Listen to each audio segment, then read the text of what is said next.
যে আল্লাহ তাআলা এই দুনিয়াটাকে বানাইলেন, যে আল্লাহ তাআলা আমাদেরকে সৃষ্টি করলেন, সে আল্লাহর প্রশংসা করলে আল্লাহ তাআলা খুশি হয়।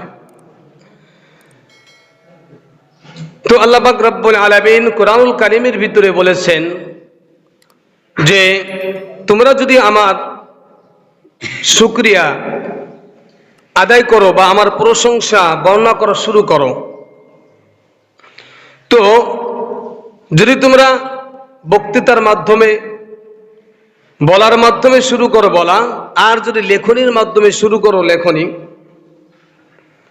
তো আল্লাহ তাআলা বলেন মিদাদাল লিকালিমাতি রাব্বি লানাফিদাল বাহর ক্বাবলা আন তানফাদা কালিমাতু রাব্বি ওয়ালাউ জিনা বিমিসলিহি মাদাদা।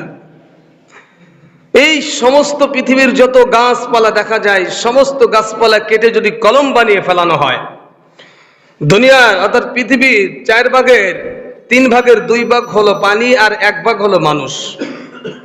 পৃথিবীর সমস্ত পানিকে যদি আমি আল্লাহ তাআলা কালি বানিয়ে দিই, আর তোমরা এই দুনিয়ার সমস্ত গাছপালা কেটে যদি কলম বানিয়ে তোমরা ওই কালি দিয়ে লিখতে শুরু করো, আর আমি আল্লাহ তাআলা আবার এই পৃথিবীর সমস্ত গাছকে আবার পুনরায় জীবিত করে আবার যদি কলম বানাও, আর পৃথিবীর সমস্ত পানিকে আবার যদি এরকম কালি বানাও, অর্থাৎ পৃথিবীর পানিকে একত্রিত করে, গাছপালা এবং পানিকে একত্রিত করে, গাছকে কলম এবং পানিকে কালি বানিয়ে আমি আল্লাহ তাআলার প্রশংসা লেখা শুরু করো, তো আল্লাহ তাআলা বলেন যে তোমাদের এই পৃথিবীর সমস্ত কালি শেষ হয়ে যাবে, কলম শেষ হয়ে যাবে, আমি আবার এই পৃথিবীর কালিকে আবার কালি বানিয়ে দিব, আবার কলম বানিয়ে দিব, আবারও আমার প্রশংসা লিখতে লিখতে দুনিয়ার সমস্ত কালি এবং কলম শেষ হয়ে যাবে, তো আমি আল্লাহ তাআলার প্রশংসা লেখা কখনোই শেষ হবে না।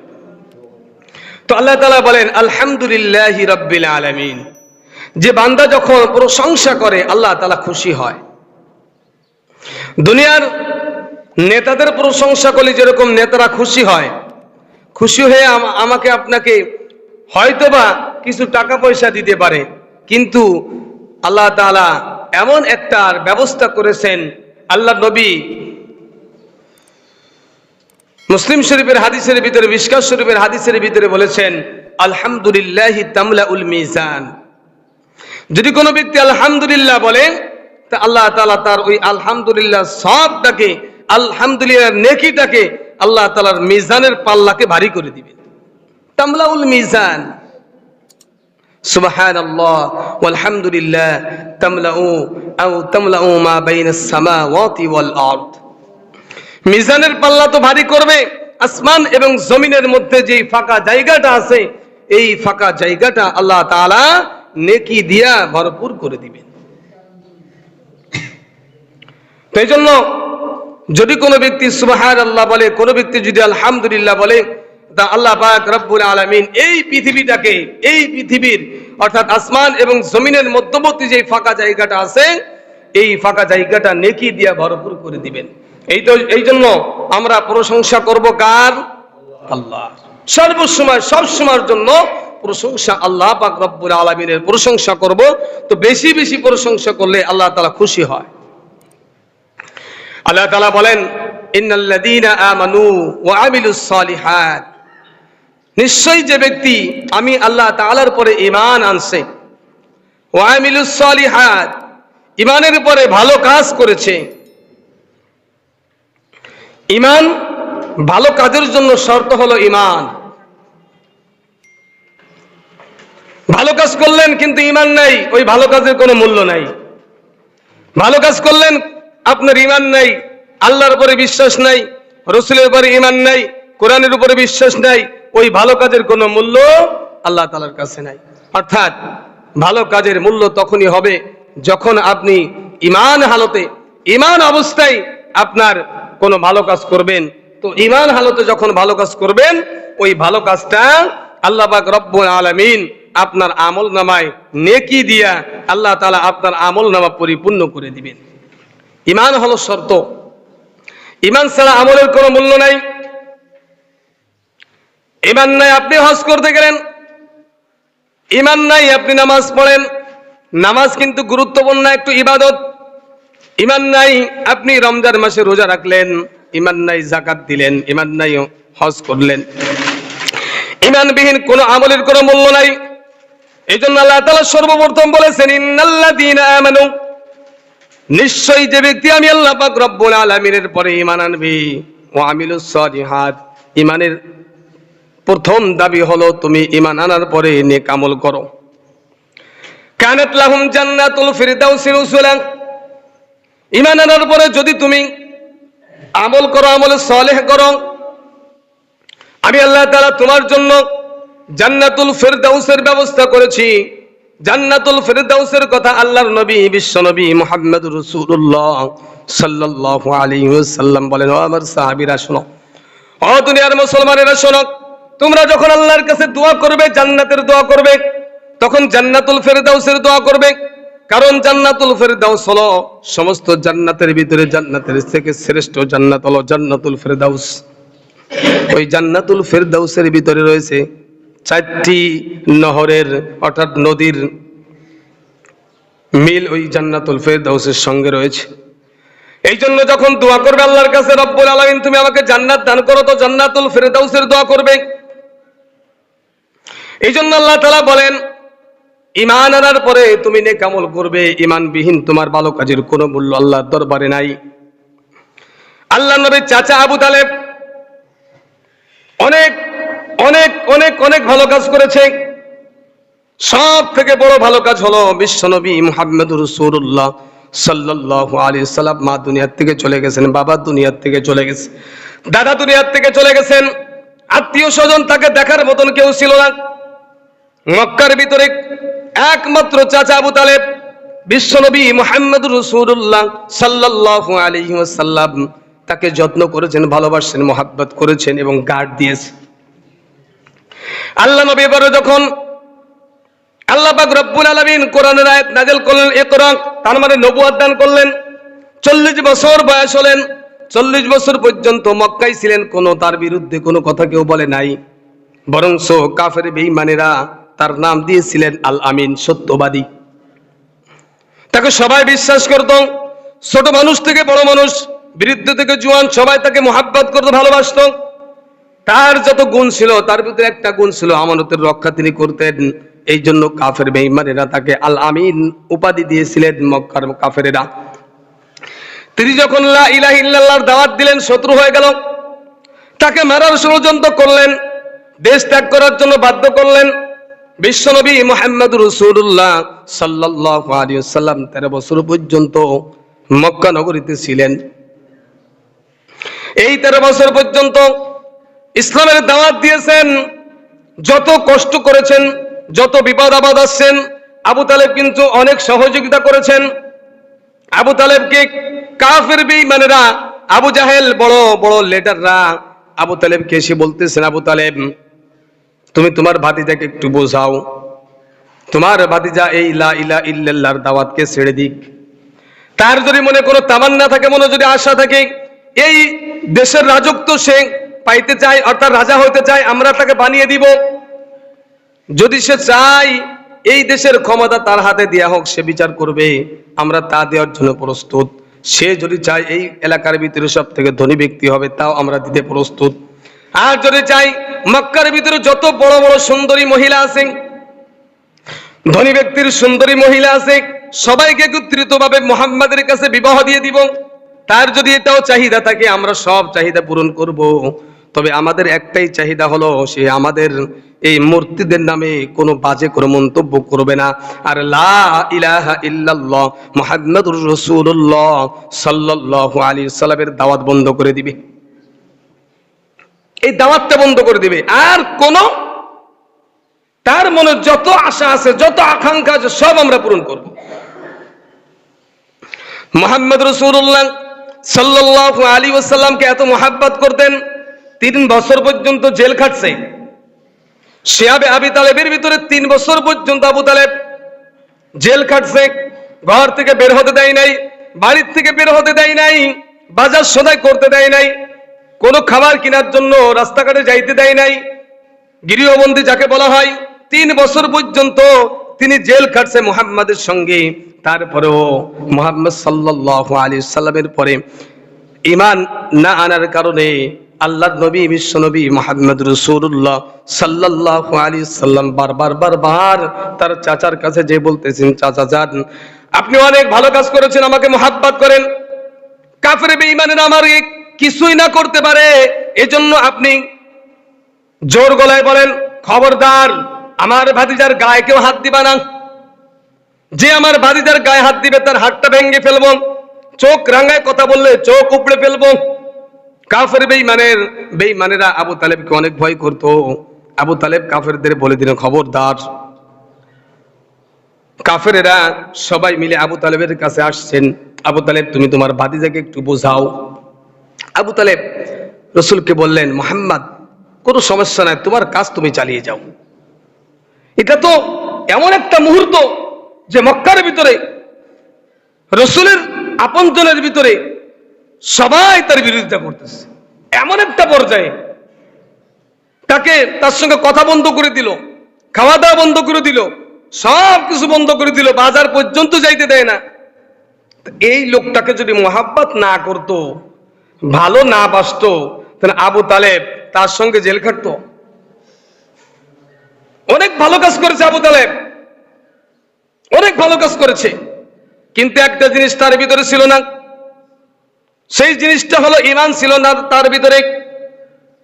আল্লাহ নবী যত মানুষের কাছে যতবার গেছে তার থেকে বেশি গেছে এই আবু তালেবের কাছে। মৃত্যুর শয্যায় সজ্জিত, মৃত্যুবরণ করবে আর সুস্থ হবে না, এমন মুহূর্তে আল্লাহর নবী মুহাম্মদ রাসূলুল্লাহ সাল্লাল্লাহু আলাইহি সাল্লাম মাথার কাছে যায় বলতেছেন, চাচা যান, একবারের জন্য লা ইলাহা ইল্লাল্লাহ মুহাম্মদুর রাসূলুল্লাহ পড়েন। শুধুমাত্র এতটুকু বলার কারণে কিয়ামতের ময়দানে আমি আল্লাহ পাক রব্বুল আলামিনের কাছে আপনার জন্য সুপারিশ করে জান্নাতের ব্যবস্থা করে দিব। ওদিক দিয়ে আবু জাহেল, আবু লাহাব তার কাছে বলতেছেন, খবরদার, সারা জীবন বাপ দাদার ধর্মের পরে থেকে গেলে মৃত্যুর সময় মৃত্যুর ভয়ে তুমি ভাতিজার ইসলাম গ্রহণ করো না, খবরদার খবরদার, বংশের ভিতরে বংশের নামে চুলকানি মেখো না। অনেক বাজে বাজে কথা বললেন। আবু তালেব ইসলাম ধর্ম গ্রহণ করে না, মৃত্যুর আগ মুহূর্ত পর্যন্ত আল্লাহ নবী মুহাম্মদ রাসূলুল্লাহ সাল্লাল্লাহু আলাইহি সাল্লাম তাকে অনেক চেষ্টা করেছে, শেষ পর্যায়ে বলতেছেন, চাচা যান, শুধু আপনি বলেন লা ইলাহা ইল্লাল্লাহ, শুধু লা ইলাহা ইল্লাল্লাহ বলেন, আমি আপনার ভাতিজা মুহাম্মদ রাসূলুল্লাহ বলতে আপনার দ্বিধা লাগতেছে, দরকার নাই, লা ইলাহা ইল্লাল্লাহ বলেন। তারপরও চাচা বলতেছে না, বিশ্বনবী ক্রন্দন শুরু করে দিলেন।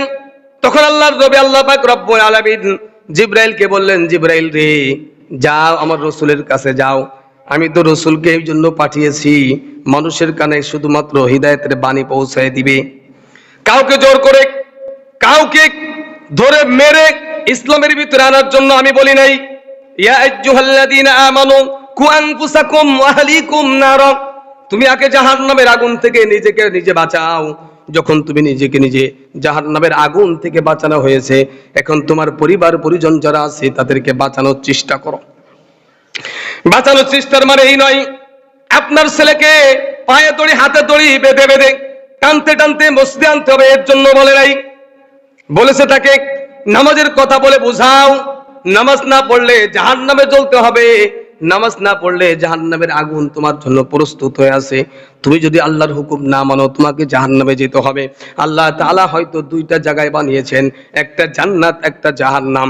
আল্লাহর কাজ করলে জান্নাত, না করলে জাহান্নাম।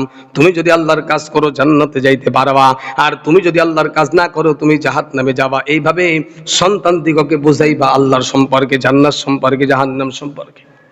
তবে ওই সন্তানকে বেঁধে মসজিদে আসার দায়িত্ব তোমাকে দেওয়া হয় নাই, কারণ ওই সন্তানের ভিতরে আল্লাহ তাআলা একটা বিবেক দিয়েছেন।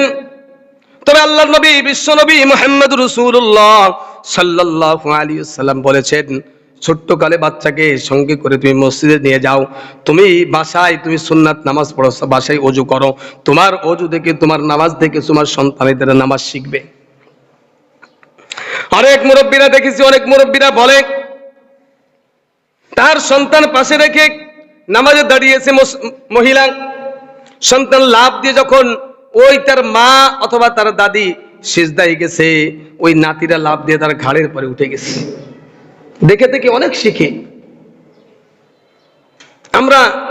রাসূল বলেছেন তোমরা বাড়ির থেকে ওযু করে আসো, সুন্নাত নামাজ বাড়ি পড়ো, নফল নামাজ বেশি বেশি বাড়ি পড়ো। কেন বলেছে? মসজিদ তো পবিত্র জায়গা, মসজিদে নামাজ পড়তে হবে, তা মসজিদটা হলো ফরজ নামাজের জন্য।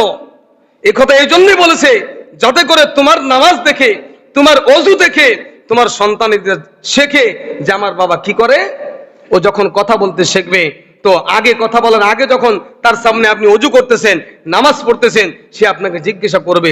যখন সে কথা শিখবে তখন বলবে বাবা তুমি কি করো, তখন আপনি বলতে পারবেন আমি ওযু করি। ওযু কি? ওযু হলো পবিত্রতা অর্জন করা। তুমি এই যে মাথা কপালটা মাটিতে শোয়াইতেছো, এটা কি করো? নামাজ পড়তে। নামাজ কি? এটা আল্লাহর ইবাদত। তো এই সন্তান আদি আস্তে আস্তে করে আপনার কাছ থেকে আমার কাছ থেকে শিখবে।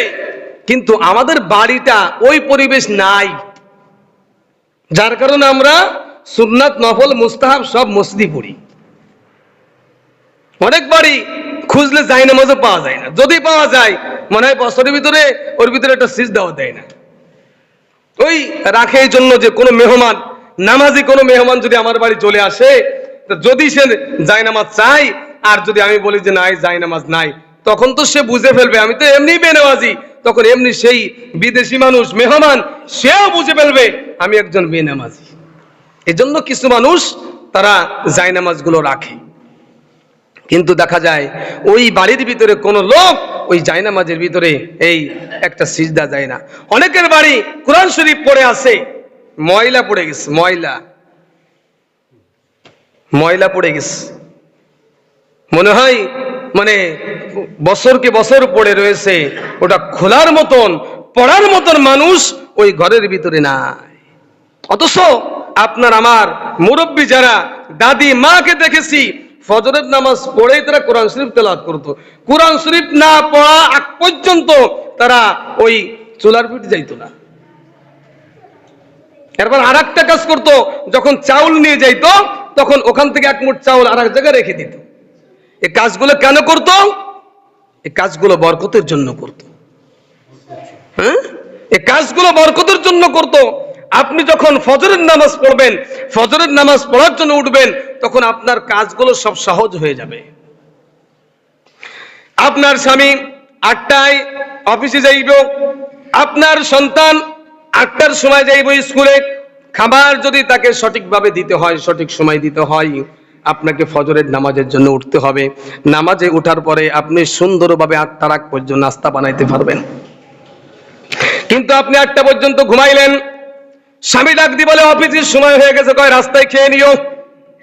ছেলে বলতেছেন মা স্কুলে যাব, নাস্তা হয়েছে, কয় দোকানের থেকে খেয়ে নিবা। নিজেও খাই না, সন্তানও খাই না, স্বামীও খাই না, না খেয়ে বাড়ির থেকে সবাই বের হয়ে যায়। আর যদি কোনো মহিলা ফজরের নামাজ পড়ার জন্য ওঠে, ওই মহিলার 1-1.5 ঘন্টার ভিতরে নাস্তা সুন্দরভাবে সবাই বানাইতে পারবে। এই জন্য অনেকের বাড়ি দেখা যায় কোরআন শরীফ পড়ে আছে, কেউ পড়ার লোক নাই। অনেক সময় বলে হুজুর আমার বাড়ি একটা কোরআন শরীফ আছে, পড়ার কেউ না, মসজিদে দিয়ে দিই। মসজিদে দিয়ে কি করবেন? মসজিদে কে পড়বে? আমরা মনে করি মসজিদে দিলে মনে ভালো হয় না। মসজিদে পড়ার কোনো লোক নাই। মসজিদে হয়তো একজন ইমাম সাহেব, একজন মুয়াজ্জিন থাকে, হয়তো বা কয়েকজন মুসল্লি থাকে। মুসল্লিরা আসে 5 মিনিট আগে, সুন্নাত পড়ে ফরজ নামাজ পড়ে বের হয়ে যায়। অনেকে কোরআন পড়ায়, মসজিদে বসে বসে কোরআন পড়বে সুযোগও পায় না। আপনার কোরআন শরীফ, মসজিদে কত কোরআন শরীফ, মসজিদের ভিতরে কোরআন শরীফ এনে থুইবেন, এই কোরআন শরীফ কে পড়ে? পড়ার লোক নাই। অথচ বাড়ির ভিতরে 5 জন মহিলা আছে, 5 জন পুরুষ মানুষ আছে, ওরা ইচ্ছা করলে প্রতিদিন কোরআন শরীফ তেলাওয়াত করতে পারে। কিন্তু বাড়ির ভিতরে কোরআন পড়ে রয়েছে, কোরআনটা পড়তেছে না। মনে মনে চিন্তা করতেছে হুজুর আমার বাড়ির ভিতরে যদি কোরআন শরীফ থাকে আর আমি না পড়ি, তাহলে তো আল্লাহ বেরাজ হবে। ভাই আপনি যদি মসজিদও দিয়ে দেন, তারপরেও আপনার পর অসন্তুষ্ট হবে, কারণ আপনি একজন মুসলমান। কেন আপনি কোরআন শরীফ পড়েন না? এই জন্য মুসলমান ভাইরা, জান্নাতে যাইতে হলে শর্ত 2টা। নাম্বার 1 আল্লাহর পর ঈমান আনতে হবে। নাম্বার 2 ঈমানের সাথে সাথে ভালো আমল করতে হবে। যদি আপনি যতই ভালো কাজ করেন না কেন, আপনার ভিতর ঈমান নাই, ওই ঈমানের কারণে, ওই ঈমান না থাকার কারণে ভালো কাজের কোনো মূল্য নাই, ভালো কাজের কোনো মূল্য নাই। এই জন্য আফসোস লাগে, কিছুদিন আগে এই যে স্কুলের পাশে একটা গর্ত আছে আমার বাসার সামনে, আমার বাসার ভিতরে ছোট্ট ছোট্ট বাচ্চারা কোরআন শরীফ পড়তে আসে। একটু একটা বই কোরআন শরীফে যে এতটুক সৌদিয়ান কোরআন শরীফ ওই গর্তের ভিতরে ময়লার ভিতরে পড়ে আছে। কোনো কারণে আমি ওখানে গিয়েছি, মানে বাচ্চারা গিয়েছে, বাচ্চা আনছে, ওটা তো বোঝেন এটা কি, ছোট্ট একটা জিনিস আমার বাসায় এনে দিয়েছে। কইছে আন্টি দেখেন তো এটা কি, খুলে দেয় যে কোরআন শরীফ। আল্লাহু আকবার। ওই ময়লার ভিতরে ফেলানো। এই যে স্কুলের পাশে যে গর্তটা, ওই পাশে ওই গর্তের ভিতরে ওই যে এটা মোজাল ভাইয়ের মেয়ে ওখান থেকে উঠে এনে আমার স্ত্রীর কাছে দিছে। অনেক সুন্দর কোরআন শরীফটা, সৌদি আরব পৃষ্ঠা অনেক সুন্দর, একদম স্পষ্ট। কোরআন শরীফ ছোট এতটুক, কিন্তু একদম স্পষ্ট কোরআন শরীফ, এত সুন্দর লেখা। আল্লাহু আকবার। যেই লোকটা ওখানে ফেলে দিয়েছে, আল্লাহ মাফ করুক, কোরআনের সময় বেয়াদবি করলে আল্লাহ তাআলা ছাড় দেন না। দুনিয়া থেকে আল্লাহ তাআলা বিচার করবেন, আখিরাতে তো আছেই। এই জন্য আমরা যে যতটুক পারি, কয়েকটা সূরা তো আমরা পারি, কিছু না পারি সূরা ফাতিহাটা তো পারি। প্রতিদিন আমরা 5-10 বার তেলাওয়াত করব সূরা ফাতিহা, পারবো না ইনশাআল্লাহ? বিসমিল্লাহির রহমানির রহিম একবার তেলাওয়াত করে যদি আল্লাহ তাআলা, রাসূল বলেন তোমার আমলনামায় 190টা নেকি দিবে। সূরা ফাতিহার ভিতরে কতটি অক্ষর রয়েছে? আমরা বেশি বেশি সূরা ফাতিহা পড়বো, কোরআন শরীফ পড়তে পারি না, সূরা ফাতিহা তো পারি, সূরা ইখলাস তো পারি। আল্লাহ নবী বলেন কোরআন শরীফ যারা পারে না পড়তে তাদের জন্য সূরা ইখলাস।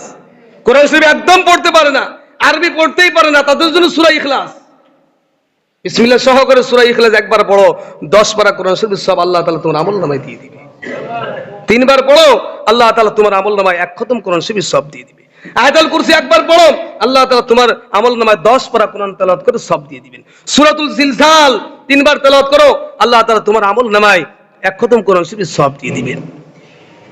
এগুলো তো আমরা পারি, মানে আমরা পড়ি না, কোরআনকে আমরা মুহাব্বত করি না। এই জন্য আবু তালেব অনেক ভালো কাজ করেছে, কিন্তু তার ভিতরে একটা জিনিস ছিল না, ঈমান ছিল না। ঈমান না থাকার কারণে তার আমলনামার কোনো মূল্য নাই। আল্লাহ নবী মুহাম্মদ রাসূলুল্লাহ সাল্লাল্লাহু আলাইহি সাল্লাম যখন কন্দন করা শুরু করলেন, চাচার জন্য মায়া লাগে। আমার চাচা অনেক মুহাব্বত করেছে আমাকে লেখাপড়া শেখানোর জন্য অনেক মুহাব্বত করেছে, অনেক ভালোবাসেন, টাকা পয়সা খরচ করেছেন, আমাকে গার্ড দিয়েছেন, কিন্তু আমার চাচা জাহান্নামে চলে যাইতেছে, এটা আমি কিভাবে সহ্য করতে পারি? এই জন্য বিশ্ব নবী মুহাম্মদ রাসূলুল্লাহ সাল্লাল্লাহু আলাইহি সাল্লাম চাচার শিয়রে বসে বসে কন্দন করতেছে। আল্লাহ পাক রব্বুল আলামিন জিবরাইলকে পাঠাইলো, জিবরাইল যাও রাসূলকে একটা মেসেজ দিয়ে আসো, ইন্নাকা লা তাহদি মান আহবাবতা ওয়ালাকিন্নাল্লাহা ইয়াহদি মান ইয়াশা। হে নবী, আমি আল্লাহ পাক রব্বুল আলামিন যাকে ইচ্ছা তাকে হিদায়াত দান করব। আপনি নবী, আপনাকে মুহাব্বত করে বা আপনি মুহাব্বত করেন না কেন, তা যাকেই মুহাব্বত করেন আর যেই আপনাকে মুহাব্বত করে ওদেরকে আপনি ইচ্ছা করলে ঈমান দিতে পারবেন না। আমি আল্লাহ তাআলা যাকে ইচ্ছা তাকে হিদায়াত দিব। হিদায়াতের মালিক কে? আল্লাহ যদি কাউকে হিদায়াত দেয় ওকে কেউ গোমরাহ করতে পারবে না, আর আল্লাহ যদি কাউকে হিদায়াত না দেয় ওকে কেউ জান্নাতে নিতে পারবে না। এই জন্য আল্লাহ তাআলা বলেছেন, ইয়া আইয়ুহাল্লাযীনা আমানু কু আনফুসাকুম ওয়া আহলিকুম নারা। আগে তুমি জাহান্নামের আগুন থেকে বাঁচো। যখন তুমি নিজেকে চিন্তা করবে আমি জাহান্নাম থেকে বেঁচে গিয়েছি, কারণ তুমি যখন পাক্কা ঈমানদার হয়ে যাবে, যখন তুমি পরিপূর্ণ ইসলামের ভিতরে দাখিল হবে, ইয়া আইয়ুহাল্লাযীনা আমানু দুখুলু ফিস সিলমি কাফা ওয়া লা তাত্তাবিউ খুতুওয়াতিশ শাইতান। আল্লাহ তাআলা এই আয়াতের ভিতরে তাফসীরের ভিতরে আসছে, তুমি যখন ইসলামের ভিতরে প্রবেশ করবে পরিপূর্ণরূপে, যখন তুমি নামাজ পড়বে পরিপূর্ণ 5 ওয়াক্ত পড়বে, যখন তুমি রোজা রাখবে পরিপূর্ণ 1 মাস অর্থাৎ রমজানের পুরোপুরি রোজা রাখতে হবে। 1 ওয়াক্ত পড়লাম আর 1 ওয়াক্ত পড়লাম না, 4 ওয়াক্ত পড়ি 1 ওয়াক্ত পড়ি না, কয় হুজুর 4 ওয়াক্ত নামাজ পড়ছি 1 ওয়াক্ত পড়তে মনে চাই না হুজুর। তাহলে তুমি পরিপূর্ণ ঈমানদার না। পরিপূর্ণ ঈমানদার হতে হলে 5 ওয়াক্ত নামাজই পড়তে হবে। কত বৃদ্ধ লোক ঘুমের থেকে উঠতে পারে না, ঠান্ডা পানিতে ওযু করলে অনেক কষ্ট হয়, তারপরও তারা ফজরের নামাজ কিনতে মস্তি পড়তেছে। ও যুবক, তুমি কি চিন্তা করতেছ? তুমি যাদের সম্পর্কে, যাদের সঙ্গে চলতেছো, যাদের সঙ্গে তুমি চলাফেরা করো, এই বন্ধু বান্ধব কিয়ামতের ময়দানে আপনার পরিচয় দিবে না। যখন আল্লাহ তাআলা বলবেন খুযুহু ফাগুল্লু সুম্মাল জাহিমা সাল্লু, ধরো ওকে, ওর পায়ে বেড়ি পরাও, ওকে টানতে টানতে জাহান্নামে নিয়ে যাও। তোমার বন্ধু বান্ধব সব সামনে থাকবে, কেউ তোমাকে কোনো উপকার করবে না। আজকে দুনিয়ার ভিতরে তুমি সমস্যার ভিতরে পড়েছো, টাকার সমস্যা, সে তোমাকে 500 টাকা দিয়ে সাহায্য করলো। তোমার ক্ষমতার সমস্যা, ও বলে দিল খবরদার তুই যেখানে যা ইচ্ছা চলাফেরা কর, কেউ যদি কোনো কিছু বলে আমার নাম্বারটা খালি রাখবি, একবার ফোন দিবি আমারে, আমার ফোনেই তো এই থানার অফিসার চলে, ওরা আমি যা বলবো তাই শুনবে। কিন্তু ওইখানে কোনো লাভ হবে না, কোনো বন্ধু বান্ধব কাজে আসবে না।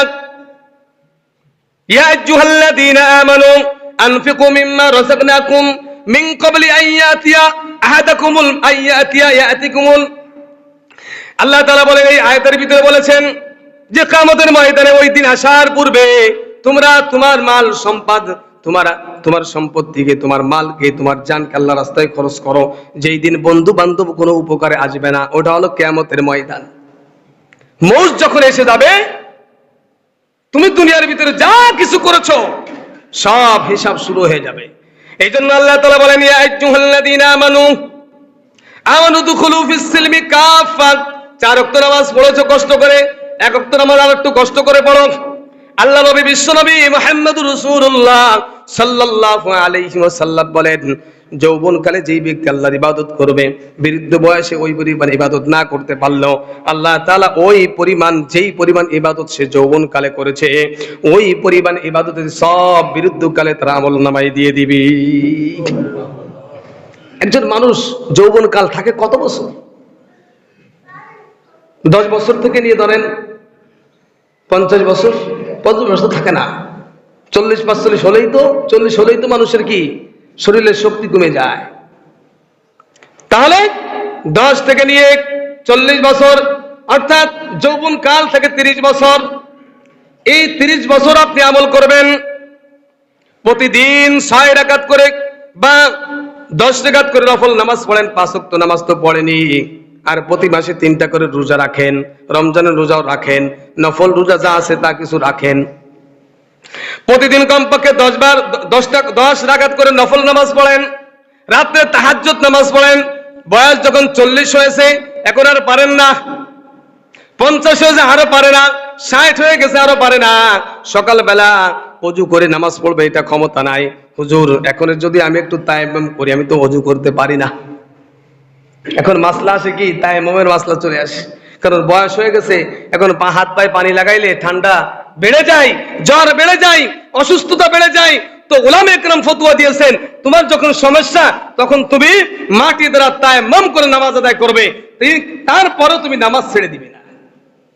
আল্লাহ নবী, বিশ্ব নবী মুহাম্মদ রাসূলুল্লাহ সাল্লাল্লাহু আলাইহি ওয়াসাল্লাম বলেন, হাদিসে কুরসির ভিতরে আল্লাহ পাক রব্বুল আলামিন বলেন, ফেরেশতারা যৌবনকালে ইবাদত করেছে, আমি আল্লাহ তাআলা যৌবনের শক্তিটা তাকে দিয়েছিলাম, এই জন্য ইবাদত করেছে। এখন তার কালটা হলো বৃদ্ধকাল, সে ওই যৌবনকালে যে ইবাদত করেছে, প্রতিদিন 10 রাকাত নফল নামাজ, 5 ওয়াক্ত নামাজ তো পড়েছেন, রমজান মাসে রোজা রেখেছেন, প্রতি মাসে 3টা করে রোজা রাখছে। এখন প্রতি মাসে রোজা দাও, একটা বছরে একটা রাখতে পারে না। রমজান মাসে রোজা আসলে বলে হুজুর একটু ফি দিয়ে দি, কারণ আমার সে শক্তি রোজা রাখার। আল্লাহ পাক রব্বুল আলামিনের হাবিব রাসূল সাল্লাল্লাহু আলাইহি ওয়াসাল্লাম বলেন, আল্লাহ পাক রব্বুল আলামিন ফেরেশতাদেরকে ডাক দিও, আমার ফেরেশতারা এই লোকটা 40 বছর 30 বছর যৌবনকাল ছিল, ইবাদত করেছে, এখন বৃদ্ধকাল চলে আসছে, ইবাদত করতে পারে না। কারণটা কি? ফেরেশতারা ডাক দিও, রব্বুল আলামিন তার শক্তি কমে গেছে, বয়স বেশি ভারী হয়ে গেছে, হাত সব চুল পেকে গিয়েছে, দাড়িও পেকে গেছে, শরীরের শক্তি কমে গেছে, এখন ঠান্ডা পানি দিয়ে ওযু করতে পারে না। আল্লাহ তাআলা ফেরেশতাদেরকে বলে, ও ফেরেশতারা তার শক্তি কমিয়েছেন কেন? কয় রব্বুল আলামিন আপনি কমিয়েছেন। তার দাড়ি পাকাইছে কি? কয় রব্বুল আলামিন আপনি পাকিয়েছেন। মাথার চুল পাকাইছে কি? আপনি পাকিয়েছেন। যৌবনকালে যে শক্তি ছিল সেই শক্তি এখন ফুরাই ফেলাইছে কি? কয় রব্বুল আলামিন আপনি ফুরাইয়েছেন। তো আল্লাহ তাআলা বলেন, ফেরেশতারা যৌবনকালে যত ইবাদত করেছে, বৃদ্ধকালে ইবাদত না করলেও ওই পরিমাণ সব তার আমলনামায় লিখতে থাকবা। মৃত্যুর আগ পর্যন্ত, যেই দিন মৃত্যুবরণ করবে ওই দিন পর্যন্ত, যেদিন সুস্থ থাকবে, অসুস্থ আগ পর্যন্ত ফেরেশতারা তুমি তার আমলনামায় নেকি লিখতে থাকবা। কারণ যৌবনকালে প্রতিদিন 10 টাকা করে নফল নামাজ পড়েছে, তাহাজ্জুদ নামাজ পড়েছে, প্রত্যেক মাসে 3টা করে রোজা রেখেছে, রমজানের রোজা রাখছে, শাওয়াল মাসে রোজা রাখছে, এই যে শাবান মাস আসতেছে শাবান মাসে রোজা রাখছে, নফল নামাজও পড়েছে, নফল ইবাদত করেছে, নফল রোজা রাখছে, কিন্তু যৌবনকাল থাকা অবস্থায় করেছে, বিরুদ্ধকালে করতে পারে নাই। তো আল্লাহর নবী বলেন আল্লাহ পাক রব্বুল আলামিন বিরুদ্ধকালেও তার আমল নামায় সব লিখতে থাকবে।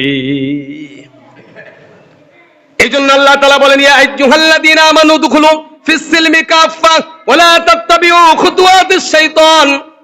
হে দুনিয়ার মুসলমানের মানুষেরা শোনো, কখনোই তোমরা শয়তানের অনুসরণ করবে না, শয়তানকে তোমরা অনুসরণ করবে না, শয়তানের কথা মানবে না। শয়তান বলবে খাও দাও ফুর্তি করো, দুনিয়াটা মস্ত বড়। আরে এই বয়সে যদি এই কাজটা না করো আর করবা কোন বয়সে? বিরুদ্ধ হয়ে গেলে তুমি করবা। এটা হলো শয়তানের ওয়াসওয়াসা, শয়তানের কাজ। আল্লাহ বলতেছেন যৌবনকালে ইবাদত করলে বিরুদ্ধকালে সব দিব। শয়তান বলে যৌবনকালে ইবাদত করা যাবে না, বিরুদ্ধকালে করতে হবে, কারণ যৌবন কালটাই হলো আনন্দের কাল। যতদিন তোমার যৌবন আছে, যতদিন তোমার শক্তি আছে, একটু আনন্দ ফুর্তি করে নাও। দুনিয়া তো আসছে একটু আনন্দ ফুর্তি করার জন্য। আল্লাহ তাআলা বলেন না, দুনিয়াটা খেলতামাশার জায়গা না। তুমি অল্প সময়ের দুনিয়া, এই দুনিয়া শেষ হওয়ার পরে আখিরাতের জিন্দেগি আছে। ওই আখিরাতের জিন্দেগি ভালো করার জন্য আমি আল্লাহ তাআলা তোমাকে এই দুনিয়ায় পাঠিয়েছি। আমাদের এই দুনিয়ায় আসার একটাই উদ্দেশ্য। উদ্দেশ্য কয়টা?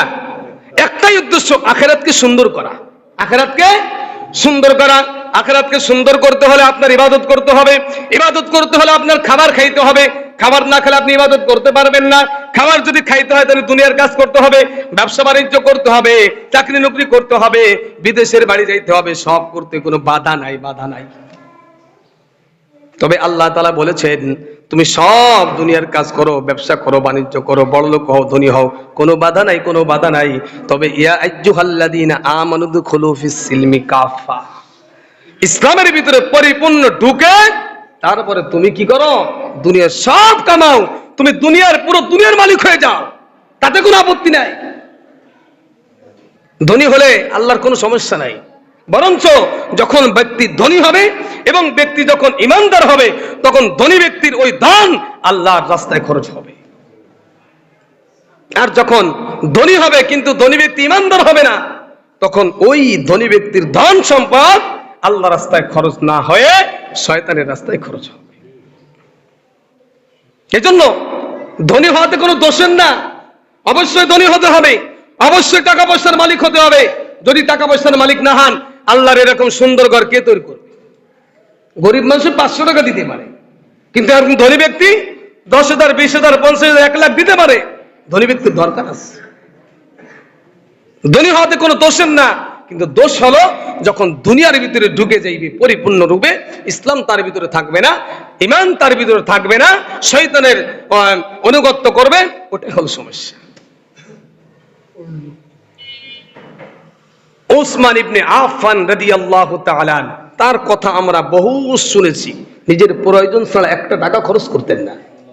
নিজের প্রয়োজন, যদি প্রয়োজন হতো অল্প, যে এটা করলে হয়ে যাইব, এর বেশি দরকার নাই, তো উনি অতটুকু করতেন। উনি ঘরের ভিতরে বসে আছেন, একটা ল্যাম্প বুঝেন তো, উনি সে সময় খলিফাতুল মুসলিমিন, ল্যাম্প জ্বলতেছে, উনি খাতায় কি যেন লিখতেছেন। তো লোক যখন আসতেন ওনার কাছে কোনো বিচার নিয়ে, তা বলতেন যে রাষ্ট্রীয় কোনো কাজ নাকি তোমার পার্সোনাল কাজ? কাই রাষ্ট্রীয় কাজ, তাহলে ওই বাতিটা ধরেন থাকতো, কারণ ওই বাতিটাও কিসের? রাষ্ট্রীয়। কারণ রাষ্ট্রীয় কাজ সমাধান হবে রাষ্ট্রীয় জিনিস দ্বারা। যদি কোনো ব্যক্তি বলতো যেটা আমার পার্সোনালি, তখন ওই ল্যাম্পটা বন্ধ করে দিয়ে নিজের টাকার যে ল্যাম্প করে ওটা জ্বালাইতেন। উনি শেষ বয়সে উনি ওনার কাপড় সেলাই করে পড়তেন, সেলাই করে। একদিন রাসূল সাল্লাল্লাহু আলাইহি ওয়াসাল্লাম, কথা বলে আমি শেষ করে দিব, রাসূল সাল্লাল্লাহু আলাইহি ওয়াসাল্লাম একজনকে বলছেন যে যাও, তোমার যে প্রয়োজন তুমি উসমান গনির কাছে যাও। তা 3 বার গেছে, ফিরে আসছে, মানে যা দেখছে দেখা উসমানের কাছে চাইতে সাহস পায় না। রাসূলকে বলে ইয়া রাসূলুল্লাহ, আপনি কোন ধনীর কাছে পাঠাইছিলেন? আমি তো দেখে আসলাম এই পৃথিবীর ভিতরে সবথেকে গরিব এই লোকটা। আপনি বললেন ধনী, আমার তো মনে হলো এই লোকটা সব থেকে গরিব। কেন? তো উনি বালিশ সেলাই করতেছেন, বালিশ ছিলেন তো বালিশের ভিতরে শিমুল তোলা বাতাসে কিন্তু ওড়ে, তা উড়ে যাচ্ছে, তা হাতে এরকম একটু হাতটা জিব্বায় ভিজাইয়া ওই যে শিমুল তোলা উড়ে যাইতেছে, উনি এরকম ধরছে, দুইটা ওনার ওই বালিশের ভিতরে ঢুকাইছে। কোন এই দৃশ্য দেখলে মানুষ বুঝবে কি এই লোকটা জম্মের ফকির। তো ওই লোকটি এই দৃশ্য দেখে ওনার কাছে চাওয়া তো দূরের কথা, বলি ইয়া রাসূলুল্লাহ ওনার কাছে তো মনে হয় আমার দিতে হবে, উনি যে ফকির আমার ওনারে দিতেই হবে। পরের দিনে গেছে যায় দেখি যে ওই সুতার ভিতরে মানে সুয়ের ভিতরে সুতা ভরতেছে, কিন্তু চোখের পাওয়ার কমে যাওয়ার কারণে উনি ঢুকাইতে পারতেছেন না, কারণ ওনার পাশে ওনার জামাটা সেলাই করবেন। তা উসমান গনি রাদিয়াল্লাহু তাআলা আন লোকটাকে বারবার দেখতেছেন, উনি সুয়ের ওই ছিদ্রের ভিতরে সুতা ঢুকাইতে চাচ্ছে কিন্তু ঢুকাইতে পারতেছে না। তা বলেন হুজুর আমি ঢুকাই দিই। আচ্ছা আচ্ছা দেন। তো উনি ঢুকাই দিলেন। সুবহানাল্লাহ। উনি বললেন সুবহানাল্লাহ। ঢুকাই দেওয়ার পরে বললেন আপনি কিসের জন্য আসছেন আমার কাছে? আমি যে জন্য আসছিলাম আমার অনেক হাজত ছিল, কিন্তু আপনার অবস্থা দেখে আমার হাজতের কথা আপনার কাছে বলার আমি সাহস পাইনি। উসমান গনি বলেন বলেন আপনার হাজতের কথা আপনি বলেন। না আমি আপনার হাজতের কথা বলতে পারবো না। তো উনি বললেন এটা না বলার পরে উসমান রাদিয়াল্লাহু তাআলা বললেন তাহলে তুমি যে সুয়ের ভিতরে এই সুতাটা ঢুকাই দিয়েছো এর জন্য আমি তোমাকে পুরস্কৃত করব। এই কথা বলে ওই যে লোকটা কেশিয়ার বলা হয়, কেশিয়ারকে ডাকছে, ডাকার পরে বলতেছেন রাত্রে বেলায় একটা কাফেলা আসছে 100 উট নিয়ে, আমার ব্যবসায়ী 100 উট ভর্তি মাল নিয়ে এই মদিনার ভিতরে আসছে, ওই উটের ভিতরে সব থেকে বড় উট এবং যার ভিতরে বেশি সম্পদ আছে ওই উটটা এনাকে দান করে দাও।